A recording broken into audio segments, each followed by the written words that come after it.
Fake लोगों को PR की ज़्यादा ज़रूरत है। कुछ तो हुआ मेरा टेलीकास्ट, बट ये टैग कहीं ना कहीं अपने गेम को इफेक्ट करता है कि वो मुखौटा पहन के ही जाना चाहिए था। और अगर पता होता भी तो मुझे नहीं लगता मैं झगड़े कर सकती हूँ। उसकी लाइफ की स्ट्रगल, मेरे लाइफ की स्ट्रगल, तो शायद हम दोनों कनेक्ट हो गए। मनारा के लिए मुनव्वर ने मैंने खुद पूछा था, अंकिता जी रिपोर्ट क्या आया कि मैंने ये किया ताकि नॉमिनेशन वो जताना की जरूरत पड़ेगी तो कोई भी बोलेगा क्या हुआ, मैं कुछ नहीं कर रही हूँ। नमस्कार दोस्तों, मैं हूं मुकेश शर्मा और आपने देखना शुरू कर दिया है टेली चक्कर। वेल, बिग बॉस के घर में चाची और सास तो बहुत आई थी, पर माँ भी हमें देखने मिल गई जो थी जिग्ना जी। कैसा लगा ये टैग? सीधे वहीं से शुरू करते हैं, सास और माँ का टैग। ये टैग ने बहुत परेशान किया मुझे, सच में मैं बोल रही हूँ। वो माँ वाली फीलिंग है, वो सब कुछ है, बट ये टैग कहीं ना कहीं अपने गेम को इफेक्ट करता है, जो मुझे ऐसा लगा, क्योंकि वो इमोशंस आ जाते हैं माँ के उसमें, और उसने मुझे बैक फ्रंट पे लेके गया, मुझे ऐसा लगता है। तो it's okay, but I am happy कि कुछ अच्छी पॉजिटिव वाली ही टैग मिली और कुछ बुरा टैग, नेगेटिव टैग नहीं था। वेल, मैं ऑडियंस को बता देना चाहूँगा, जिग्ना जी ने वो स्टीरियोटाइप तोड़ दिया है कि घर में अगर आपको रहना है तो फेक चेहरा लगाना पड़ेगा, मास्क लगाना पड़ेगा। आप जो थे वही नज़र आए थे। क्या ये आपके लिए ड्रॉबैक बन गया था बिग बॉस के हाउस के लिए? हाँ, ऐसा लगता है मुझे आज कि वो मुखौटा पहन के ही जाना चाहिए था, और धीरे धीरे जो सब लोग कर रहे हैं अपने पत्ते निकालने चाहिए थे।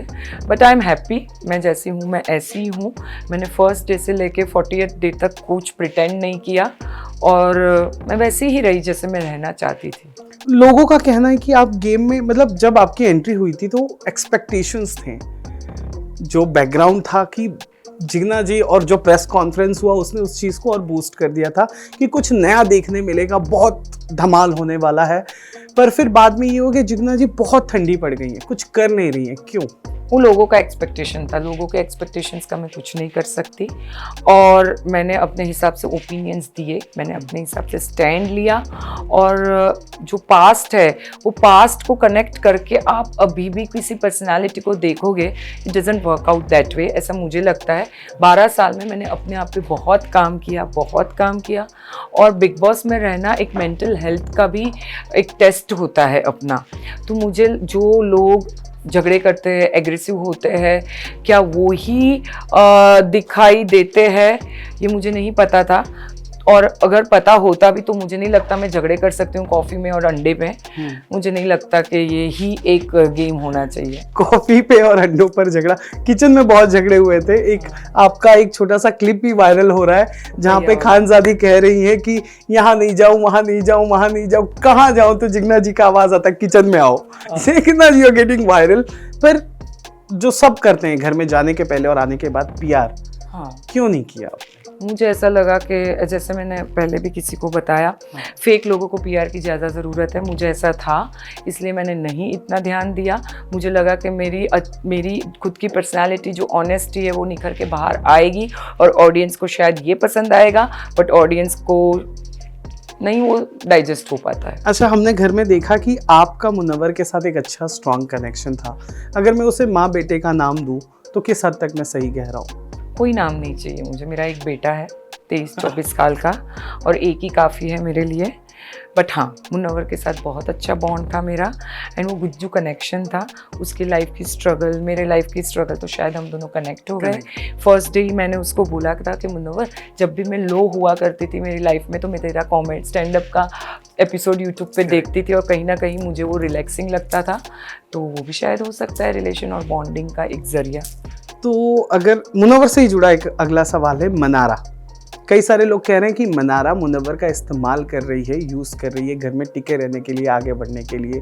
उनका रिलेशन जो है, लव एंगल जो बन रहा है, आपने नज़दीक से देखा है, आपका क्या मानना है? नहीं, मुझे नहीं लगता कोई लव एंगल है, क्योंकि मैंने मुनव्वर से ये 20-22 दिन पहले ही एक दिन बात की थी कि मुनव्वर क्या है, तो उन्होंने बोला जिग्ना बहन ऐसा कुछ भी नहीं है, बिलीव मी। बोला देख, किसी को हर्ट मत करना। हाँ, और ये टेलीकास्ट भी हुआ था। आई होप गुड, ये टेलीकास्ट हुआ, कुछ तो हुआ मेरा टेलीकास्ट। तो मैंने उसको समझाया था एंड उन्होंने मुझे बहुत क्लियरली बोला था कि नहीं जिग्ना बहन, ये सिर्फ उसको मैं समझाना चाह रहा था, ऐसा मेरी तरफ से कुछ भी नहीं है। उसने अपनी पर्सनल लाइफ पहले से ही मनारा से शेयर कर दी थी, तो मुझे नहीं लगता कुछ ऐसा है। किसी हर एक को कोई एक व्यक्ति अंदर चाहिए, जैसे मेरे पास रिंकू जी थी, मेरे पास मुनावर था, कि मैं अपनी नील था जो हम लोग अपने दिल की बात कर सके। तो मनारा के लिए मुनावर ने एक गाइड का रोल प्ले किया जो उसको सब कुछ समझाता था। तो वो जो इस्तेमाल कर रही ये चीज नहीं है, मतलब आप कह रहे हो कि मनारा इज यूजिंग अभी किसके मुनावर। पेट में क्या है वो कैसे कोई पता कर सकता है। तो that I am not a right person to answer that, क्योंकि मैं किसी को जज नहीं करना चाहती। अच्छा, अब आप किसके पेट में क्या है ये इन्होंने बोला, इसीलिए मेरा सवाल अंकिता के पेट में क्या है, क्या वो सच में प्रेग्नेंट है, नहीं है, क्या हो रहा है? मैं जब तलक थी तब तलक तो रिपोर्ट्स नेगेटिव थे, उसने खुद ने हमें बोला था। बाकी आगे क्या है God knows, nobody knows about it. क्योंकि पूछा गया था, मैंने खुद पूछा था अंकिता जी रिपोर्ट क्या आया, तो उसने बोला नेगेटिव है। क्योंकि बहुत सारे खट्टे खाने के एडवाइस मैम की तरफ से भी आ रहे थे, रिंकू जी की तरफ से, क्योंकि वो बोल रही थी ऐसा फील हो रहा है, ऐसा फील हो रहा है, तो और क्या बोल सकते हैं हम लोग, तो एक्सपीरियंस लोग हैं तो समझेगा ना अपने को। बट फिर रिपोर्ट्स नेगेटिव आ गए थे। अच्छा, एक और मुद्दे पर मेरे को बात करना है about that shorts, you know वो थिंग कि आपने कह दिया था अरुण जी से कि मैंने तो तुम्हारे लिए वो तक किया हुआ है, मैंने तुम्हारी चढ़ियाँ तक धोई हैं। फिर अरुण जी का वो कह देना कि फुकट में, and that makes you you know थोड़ा सा हाइपर। वो इमोशन क्या था उस वक्त का, क्या क्यों? वो एंगर था। हाँ, ऑब्वियसली एंगर था। आप अगर किसी के लिए आउट ऑफ वे जाके सेल्फलेसली कुछ करते हो, उसमें तभी तो नहीं पता था कि ये स्टेज आएगा। उसको हाथ में लग गई थी, उसने अपने आप को मारा था जमीन पे, तो उसका हाथ सूज गया था, हम लोग को सब पूरा काला हो गया था। तो मैंने सोचा कि चल भाई मैं करके देती हूँ, उसमें कोई वेस्टेड इंटरेस्ट नहीं था। शायद अभी बाहर ये भी प्रोजेक्ट हो रहा है कि मैंने ये किया ताकि नॉमिनेशन, वो दिमाग में था ही नहीं, मेरा ऐसा नेचर ही नहीं है।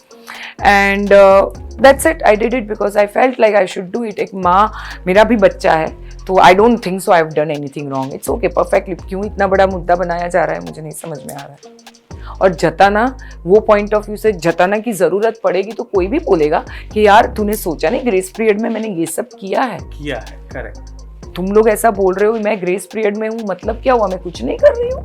तो बहुत कुछ किया है भाई, घर के लिए पर्सनली भी किया है और घर के लिए भी किया है। अच्छा। हाँ, झगड़े नहीं किए, गाला गाली नहीं की, वो नहीं किया, वो बात सच। क्या लगता है करना चाहिए था आपको? नहीं, सब लोग कर रहे हैं, मैं वो क्यों करूँ? ईशा, अभिषेक और समर्थ का ये जो चल रहा है ट्रायंगल, क्या कहना चाहोगे? कोई अभी ट्रायंगल नहीं है, all three of them are very good friends. In fact अभी अभिषेक और समर्थ बहुत अच्छे फ्रेंड्स हो गए और कभी कभी ईशा को चिल्लाते वो दोनों मिलके, so there is no triangle, they all three of there are happy in their own space. अच्छा, last question for this segment, Aishwarya के बिहेवियर को, क्योंकि आप एक माँ रह चुके हो, एक वाइफ रह चुके हो, आप परिवार को बहुत अच्छे से समझते हो, ऐश्वर्या का जो बिहेवियर था नील के प्रति, and you share a very good bond with Neel also, तो आप उस पर क्या कहना चाहोगे? आपको पर्सनली क्या लग रहा? मैंने जो लगा मैंने नील को बता दिया था, ये गलत हो रहा है, ये प्लेटफॉर्म है नहीं ये सब करने का। और अपने आप को, शायद यही जर्नी है तुम्हारी कि यहाँ आके तुमको जो फ्लॉज है उस पर वर्क करना है। वो मैंने उसको पर्सनली बता दिया था, जो मुझे भी लगता है वो नहीं था सही।